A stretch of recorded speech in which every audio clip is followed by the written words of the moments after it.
Everybody's talking. I'm talking in Talking about ears. glute training. Talking about Talking about those glutes. Glute training. Booty or butt. Yeah. If it's a girl, it's booty. If it's a guy, it's just your butt.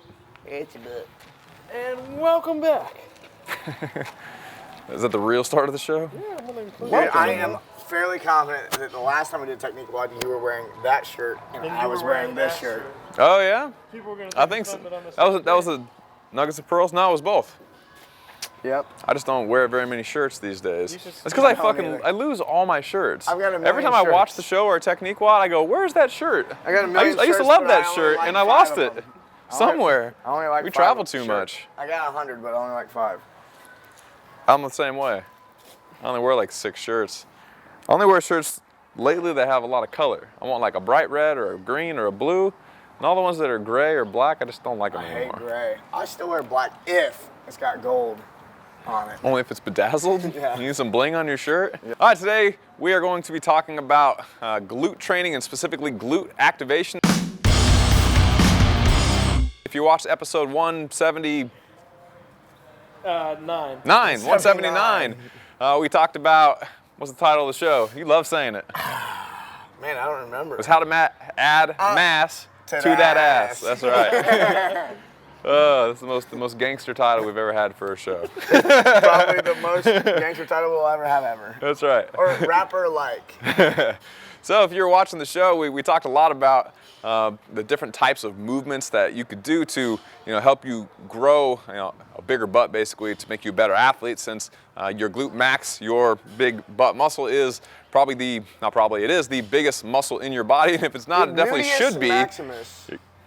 That's why it's called maximus. Maximum size. So it's supposed to be a really big muscle, and if you got flat pancake ass and it's not the biggest muscle in your body, that's a problem. That's a big problem. Ain't nobody got time for that. Nobody got time for that. So if that's your problem, then you need to fix that problem, because not having a nice ass, obviously aesthetically isn't that great. Nobody wants that, but but also athletically, if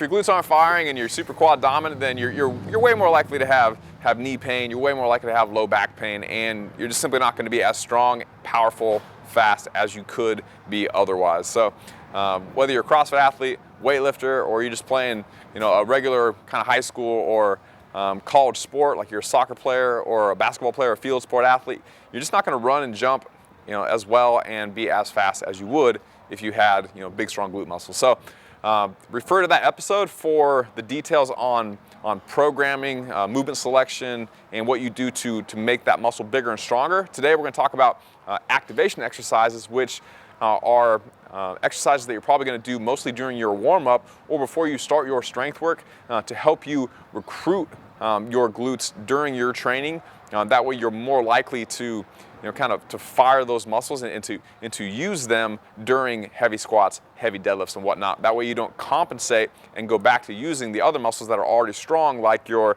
quads and your adductors, which is kind of your groin or your inner thigh muscles. So what we're going to talk about first in this episode is glute max, and then we're going to talk about your glute medius, which is kind of the muscle here on your side, in a totally separate episode. So glute max and just glutes in general, they tend to do a couple things. They tend to extend your hip, so they take your foot from out in front of you and they pull your leg back, and I'm squeezing my glute right now to get my foot behind me, so you can see, like, if I'm running, I'm using my glutes to do that terminal hip extension, the very last piece of hip extension.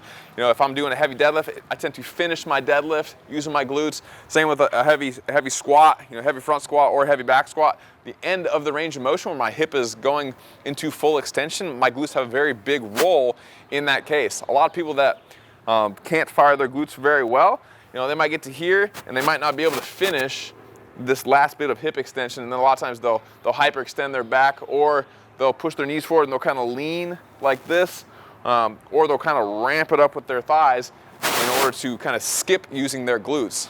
That's called synergistic dominance in a lot of cases, where a muscle that's not your prime mover, which should be your glutes in this case, a different muscle will kind of kick in and try to take over for the muscle that's not working, and then that's how you get, a lot of times, how you pull a muscle. That's how a lot of times you'll pull a hamstring, or like you'll pull your groin, because those muscles are firing really hard when another muscle is supposed to be helping, the other muscle is not helping, and so you strain the synergist that's trying to do all the work.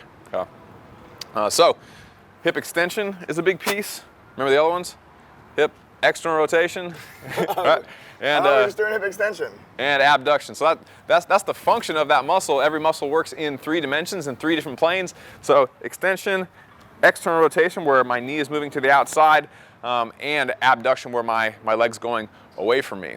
Terminal hip extension for squats and whatnot, you tend to think about just extension, but if you think about that muscle not working, if my glutes and or my glute medius, since they have similar roles, if it's not pulling me into external rotation, then I fall into internal rotation. So if my knees dive together, in a lot of cases that means my glutes aren't doing their job and they're not working. So if that's you and your knees are diving together, then you probably need to do some amount of glute activation and or glute medius activation to train those muscles to kick in and pull your knee back out, or rather keep your knee, from diving in.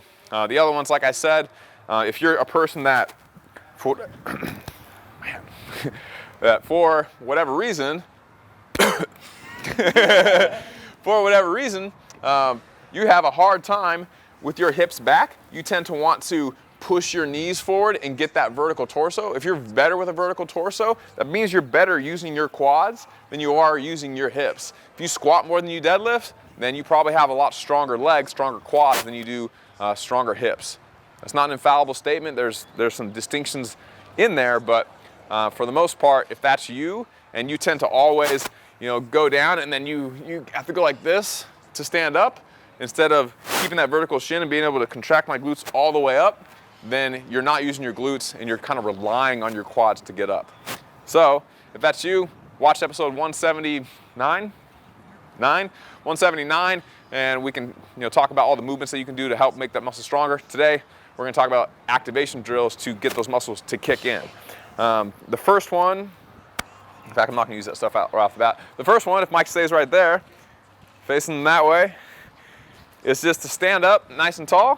Go ahead and put your heels together and toes apart just a little bit. That way you're slightly externally rotated. Then all Mike's going to do is just squeeze his glutes together. Just squeeze your butt together. Pinch the dollar bill. And get like a grabbing bills. Get like a 5-second contraction and then kind of chill, relax. And you're going to do reps just like that. So you can squeeze for 4 or 5 seconds. Hey, and then do you have, is your headphones playing some music right now? Could be. Not playing music. That's learning material. I think when I slap my chest, I must have turned it on. That's funny. Back to it. All right, so we're doing reps where Mike's squeezing his glutes and then relaxing. So all he's doing right now is he's just getting that muscle, or those muscles rather, used to contracting. That way they're minorly potentiated when he goes to do a heavier movement. So that's probably the most basic, easy way. If you're a person that you just never feel your glutes working, then doing just kind of a standing glute squeeze that you can easily see Mike doing right now. You don't have to tell anyone you're doing this, by the way. You can just do it in secret if this bothers you. Mike doesn't bother Mike at all. He's twerking. That's probably the easiest way. If you want kind of a level 2 movement, in that case, Mike wasn't really moving at the hip joint. He wasn't flexing, extending his hip, so he wasn't using his glutes to pull his hip through a range of motion. He was just standing there, just getting that contraction at end range. So that's kind of level 1.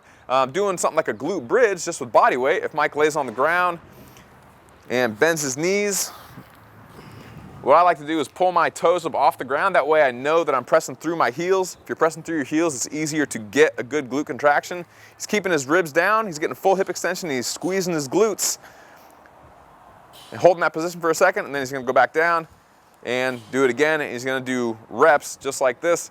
Again, for the last one, if he was getting kind of a 5-second contraction, he probably could do sets of 5 reps per set. Same thing here. You're not working out. You're not going to fatigue. You're not training to do anything except to get that muscle to contract where you can feel it. That way when you start to do your heavy strength work, again, that muscle has had some good strong contractions, but it's not tired. You're not trying to fatigue it in this case. You're trying to just kind of wake it up is an easy way to think about it, okay? All right, so that's good for the glute bridges. Actually, one more thing. If you're a little more advanced, we could do that on one leg. So you could pull one knee up. Okay, that's one variation as well. So you could start there. Just contract the glute on the other side. If you want to pull his knee all the way up, you could do that as well. Go ahead and pull your knee all the way to your chest. There you go. He could do it like that as well. I like this as opposed to the other one in some cases because I like to get that psoas on the other side. Your psoas is one of your hip flexors that kind of runs from here to here. And when that muscle is firing all the way, which it becomes inactive in a lot of people as well, it pulls his glutes, rather pulls his pelvis all the way into a posterior tilt, and he can get that full glute contraction with his pelvis posteriorly tilted, which means kind of rolled back like this, which is what you're looking for when you're getting a good glute contraction. Okay? So as an example, if you're a sprinter, which actually that leads us in the next activation drill, go and come over here. You want us on this wall? Is that good? Sure. Yeah. How's your ass feel, Mike? Astastic. Astastic. All right, so you saw in the last example, the knee was up while one knee was up while he was getting a glute contraction on the opposite side. This sprinter wall drill is one of my favorite out of all glute activation exercises, where Mike's going to put his hands against the wall and he's going to lean forward just a little bit. He's going to make his body nice and straight. One knee's going to come up as high as he can get it, and the other leg's going to be on his toe with his heel up just like that. And so you can see here, Mike's getting a strong glute contraction on this side. He has a relatively neutral spine. He's getting this knee up as high as possible, which is getting a good psoas activation on the other side. And this is a good position. If you can see Mike tilted forward a little more, if he was going to be accelerating into a sprint, he would be in a very similar position where one leg is driving into the ground while the other side, opposite knee, is aggressively thrusting forward. And then of course he's going to switch as he accelerates into that sprint. So he could hold this position and then he could switch after 5 seconds, and do 4, maybe 5 5-second holds per leg, and that's going to put him in a really good spot with both glutes activated and ready to go on to some heavier strength movements. So one thing on this that's really hard to see on yourself is I want to start just like this, where I'm nice and straight, my head all the way down to toe, my whole body is nice and straight, and I want to pick up one knee just like this, okay, without rounding at all. What you'll see with a lot of people who have trouble with this movement or with this exercise is that they'll either bend the bottom knee and or round their back. They'll go like this to try to get this knee higher. They'll round their back to pick the knee up, kind of like that. And those same people, they do that when they sprint, and they're not very fast. So you want to be here, body nice and straight, and then without really moving much, you just pick that knee up, and then you'll automatically feel the downside leg glute contract. Come back down, you're on your toes again, and then same thing. So my body doesn't really move much, but you can see right here, if you look at my glute, I'm kind of soft here, and then automatically when I pick this leg up, like that downside glute gets a really solid contraction. All right, so that's probably my favorite out of all of them. If you've never tried that, it's an awesome exercise. All right, last one. Again, whenever you're talking about glute activation exercises, generally you're talking about the end of the range of motion. So we're gonna do a banded pull through. So Mike's gonna walk forward. You're gonna have to lean into this a little bit because the band's gonna be trying to pull you back. Hands between the leg, and he's basically gonna be doing an RDL, except this type of RDL makes the end of the movement probably harder than the down part of the movement, which is the opposite if you were using a barbell. So you can see from the side, if you come over to the side, Mike's contracting really hard to keep this position here, where he's activating his glutes, squeezing his glutes, and low back is nice and neutral, legs are straight, and then he can do reps just like that. There you go, beautiful. You're trying to keep a neutral low back, a nice flat back the entire time, getting a full glute squeeze at the top. And you should feel, in this case, a little bit of a pump. Like you can feel your glutes working, you can feel them kind of uncramping as they kind of uncontract is one way to say it, or as they actively lengthen is probably a better way to say it. and you should feel a little bit of a pump. Again, I feel the pump. he feels the pump. So again, if this is an activation drill, then he's not going to failure. He's not trying to get tired necessarily. He's just trying to get his glutes to contract forcefully so he can feel them. That way they're a little bit potentiated. When he goes to do heavy squats, heavy deadlifts, Olympic lifts, or what have you, he's more likely to get a strong glute contraction during those lifts compared to if he didn't do any activation exercises otherwise. The only little thing that we'll throw in here right at the end is your glutes. Again, I'm going from here to here. I'm trying to get terminal hip extension, which means on the front, hip flexor wise, I have to have enough range of motion there. If I have tight hip flexors, then I won't be able to get all the way to here because this isn't mobile enough to get all the way through to a full hip extended position. So you need to work on your, kind of the front of your hip flexor range of motion and mobility. Quick stretches on that. If we do like a world's greatest stretch, just like a big lunge, pushing your hip towards the ground. There you go, perfect. So good enough. You can see on this side, on the right side here, Mike's putting his right hip into full extension. Okay, if you wanted to use a band, actually, let me pop this up a little bit. If you want to use a band, he could step into the band. On his down leg, you're gonna be facing it. Go ahead and flip around. So the band is gonna go around the leg that's back. Knee on the ground. Again, he's going to contract his glute on his down leg and push his hip forward. That way you're making sure that you have enough range of motion to where you can get a full glute contraction. If you don't have that much range of motion, it doesn't matter how much or how strong your glutes are, you just don't have the range of motion to do it correctly. So you gotta make sure you have both. You gotta have the mobility and the strength to do the movements that we're talking about perfectly. Cool? Now you want to retest your twerk, Mike? Let's see. Oh yeah. Wait. Man, that's better than your pec bounce. I think I put a little more time into that one. I mean, it's more important, really. I thought the chicks were going to be in the pecs, and then I discovered that the ass is the way to go. You're saying chicks like the ass? Yeah, more than the pecs. It's much easier to impress them with that. Yeah. Fewer guys can do it. If you want to take this a step further, you could pick up your back leg, reach around and grab it, kind of like you're doing a couch stretch, which is much harder. There you go, just like that. Beautiful. All right, so that's one more variation for getting enough range of motion for hip flexion. In that case, it's hip flexion with a bent knee, so you're kind of tying the whole front of your thigh into the mix too. There's muscles we could mention there, but really it's not just one or two muscles. It's not just your rectus femoris, your sartorius, or whatever. It's everything that's in front of your thigh, not just muscles.